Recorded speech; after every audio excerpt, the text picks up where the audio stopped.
நம்முடைய பகுதியில் காலைய தினத்திலேருந்து நீங்களே பார்க்குறீங்க உற்சாக விதத்தில் வந்து தொடர்ந்து ஆங்காங்கே வரவேற்பு வழங்கப்பட்டு வருகிறது. அதனால ஒரு இடத்துலேருந்து இன்னொரு இடம் போகிறதுக்கே மிக சிரமமாக இருக்கக்கூடிய சூழ்நிலை ஏற்பட்டுருக்கு. இன்னும் 3 நாள் தான் பொறுத்தவரையில் இருக்குது. ஆனால் அனைத்து இந்திய அண்ணா திராவிட முன்னேற்ற கழகத்துக்கு வாக்களிக்க வேண்டும் என்று மக்கள் முடிவு செய்திருக்கிறார்கள்.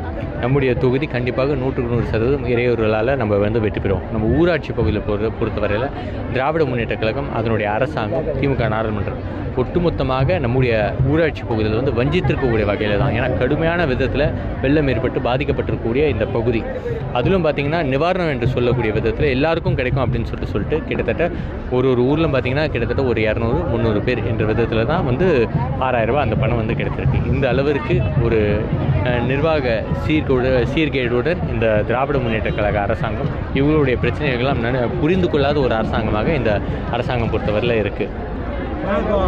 மத்திய அரசுலேருந்து மோடி, அமித்ஷா, அண்டா போன்றவரெல்லாம் தமிழகத்துக்கு வருகை தந்தாங்க. அவரோட தாக்கம் எப்படி? கண்டிப்பாக எந்த தாக்கமும் ஏற்படுத்தலாம். நிறைய தடவை ஒரு பொருட்டாவே மக்களை பொறுத்தவரையில் அதை கண்டுக்கிறது இல்லை.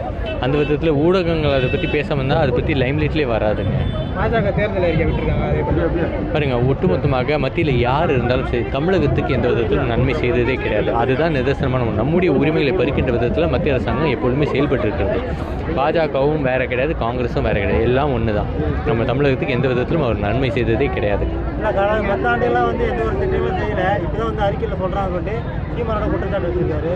பாருங்க, கச்சத்தீவு இஷ்யூலேருந்து எல்லா இஷ்யூலேருந்து அவங்க செய்யக்கூடிய தகுதியில் இருந்திருக்கக்கூடியவர் 10 வருஷமாக அதை குறித்து எந்த நடவடிக்கை இல்லை.